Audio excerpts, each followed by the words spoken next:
The government says it's conducting a certified count of the dead after Hurricane Maria, currently at 36. Funeral home directors told BuzzFeed News they have dozens more bodies.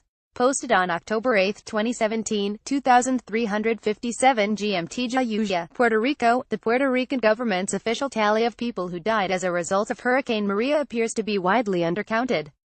Funeral home directors in two small, largely forgotten towns in the U.S. territory's interior, Jayuya and Utuado, told BuzzFeed News they have received significantly more corpses as a result of the storm, which made landfall 18 days ago, than the number the government has so far counted in a certified tally for those areas.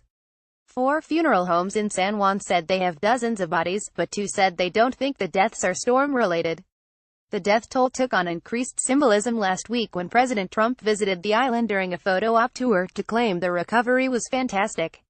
Sitting next to Puerto Rico Gov.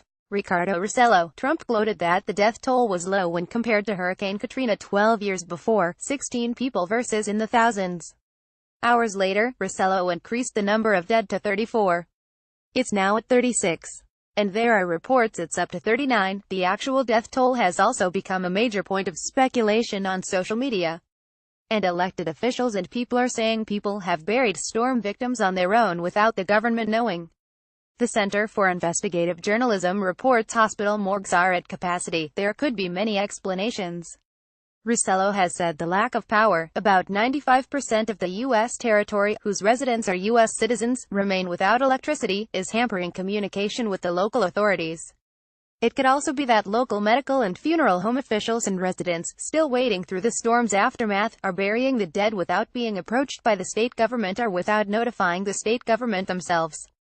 On Wednesday, Rossello, citing rumors that turned out to be completely false, said he commissioned a municipality-by-municipality count of the dead, which is why the toll increased from 16. He said he does expect to have a clear picture of how many deaths occur directly and indirectly due to the storm, including panicked suicides and heart attacks. The Public Safety Commissioner, Hector Pesquera, added that I don't think this will be the final number, referring to 34 fatalities. There seems to be confusion in the process for counting the dead. Pesquera told reporters that hurricane deaths, both direct and indirect, would need to be certified by the Institute of Forensic Sciences in San Juan to be included in the death toll. The funeral said, according to their understanding, they send bodies to the institute only when the death appears to be the result of an accident or a crime, not because they're hurricane-related. Rossello also said he instructed his staff to communicate with hospitals and the institute to update the death toll. The funeral directors said the bodies they receive have not necessarily ever passed through a hospital, some come directly from wherever the person died. Particularly with the breakdown of transportation and communication infrastructure, reaching a hospital may not be possible for some. Rossello's office and the White House didn't immediately return a request for comment. Someone inside the Institute of Forensic Sciences on Sunday yelled through the door to contact Rossello's office. In the mountain municipality of Jayuya, home to around 17,000 people, the Puerto Rican government's count includes one official death as a result of the hurricane, a man who died after a landslide wiped out his house. BuzzFeed News spoke to staff at Jayuya's funeral homes, who said at least 18 people there had died either during the hurricane or as a result of it in the past 2 weeks. On Friday, Herman Alvarez was at Rossi Funeral Home, sitting in a chair by his father's open casket. A few family and friends filtered in and out of the room, paying their respects. His father, 78, died on Wednesday after his oxygen ventilator ran out. He had been fighting colon cancer for 10 years. Alvarez said they spent the hurricane in a senior citizen's home, where there was a generator, but that it wasn't really equipped to power anything more than lights outside the building. As the storm intensified, the town's power went out, and water started flooding into the building. He was anxious and worried. He was conscious the whole time, he said, of his father. In the following 2 weeks, Alvarez relied on generators to keep the machine running, but there were times that the power supply cut out. The other day it stopped for a few hours, in between, and during that time, I think he had a heart attack or something like that, and he had started to die, he said. Finally on Wednesday, the supply of oxygen to the machine ran out, and Alvarez was not able to leave his father on his own to get help. Without a working telephone, Jayuya, like 82% of the island, is still without cell phone service as of Sunday. He couldn't call emergency services. We couldn't do anything, he said. In Jayuya there isn't a company that supplies the oxygen tank to patients. For example, they have to come from Ponce, from Adjuntas, or from Arecibo, which are all pretty far away. Alvarez said he quit his job 10 years ago to be his father's caretaker. He has 2 undergraduate degrees and a master's degree in guidance counseling. He said he'll now try to leave Puerto Rico and find work somewhere else, maybe Chicago where his brother lives. He worked the cane sugar fields. Over time he learned about that business and worked in the countryside all his life, he said of his father. He was a good father. We didn't want for anything, food or anything. He always looked after us. That's why I looked after him to the very end.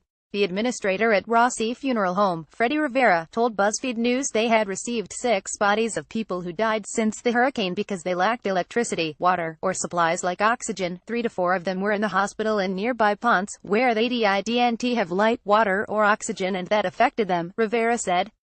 We understand that almost all these deaths are related to what's happened because we don't have services. Of the 68 hospitals in Puerto Rico, 66 are open as of Sunday, 25 are operating with full electricity, according to officials. Most are running at limited capacity, with generators that require diesel, which is in short supply. The other funeral home in town, Jayuya Memorial, said they'd received 12 bodies of people who died of direct or indirect causes from the hurricane. One was the man who is listed on the government death toll. Of the others, 2 had heart attacks, and 1 was a dialysis patient who died after the machine lost power. Indirectly, there were a lot of deaths, said Misael Pires, administrator of the funeral home. Because they didn't have water, didn't have electricity, because the gasoline shortage, because there isn't food. This situation creates uncertainty and anxiety that can kill you, especially for people who already had compromised immune systems. A doctor at Jayuya's Mario Canales Turazala Hospital told BuzzFeed News 4 patients there had died because of a lack of electricity or medicine in their homes. That included people who depended on dialysis machines and ventilators. It's likely that the 4 bodies at the hospital went to the funeral homes. The hospital is running on a diesel generator from the municipality. Its own backup generator exploded during the storm. The lights are on and medical machinery has power, the doctor said, but the generator can't power air conditioning. The town's coordinator of emergency medicine, Jamie Rodriguez, said his staff of 6 has been working 16-hour days to try to reach people whose lives are in danger as a result of the fallout of the hurricane. He said diabetics who haven't been able to keep their insulin refrigerated, people with asthma, dialysis patients, and the elderly were particularly at risk. Yes, people here have died because they didn't have electricity, Rodriguez said. When we get there, they're deteriorating already. In Utuado, a nearby municipality of around 33,000, the official government death toll counts 3 people, all elderly sisters who died during a landslide.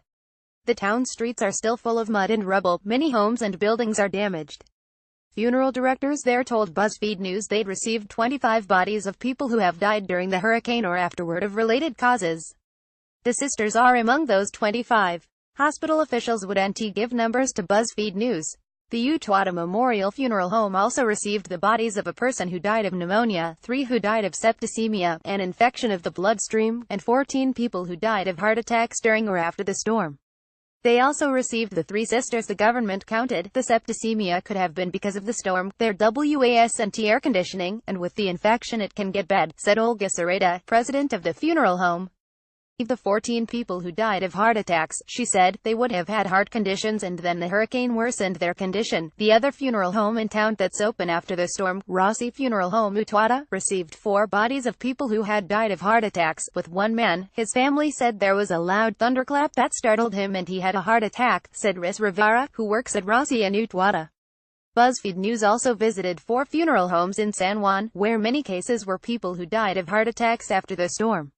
At the Villa Navarez Funeral Home in San Juan, staff said they'd received around 30 bodies of people who had died of heart attacks since the hurricane.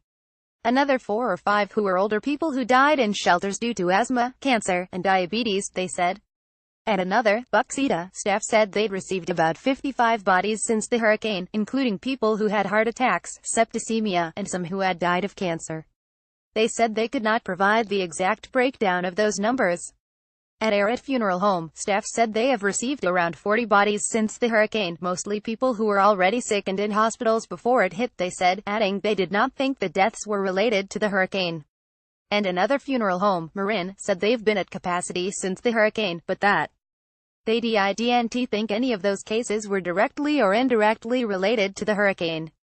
Anand Amiramban, an associate professor of clinical medicine at Tulane Heart and Vascular Institute at Tulane University School of Medicine, and author of a study that examined a rise in heart attacks in New Orleans after Hurricane Katrina, said heart attacks in the wake of a natural disaster should be counted in the death toll because they are known to spike dramatically after traumatic events, caused by stress and physical duress. He said that, in addition to this stress factor, people in the aftermath of natural disasters tend to be more focused on trying to survive and rebuild than being diligent about taking medication and looking after their health, even when they have access to medication, which many in Puerto Rico currently may not. Absolutely, these numbers should be counted, because stress is a known factor for heart attacks, he said. There's no way I can say definitively that that's the cause in each case, but there have been so many studies that have looked at high-stress situations in general and heart attacks, and it has been shown that there is a spike in heart attacks during these events. His study found that in New Orleans, the rate of heart attacks tripled after Hurricane Katrina. Due to the added stress and disruption to people's medical routines and lifestyles, this elevated rate, he said, has remained consistent ever since. Got a confidential tip submitted here.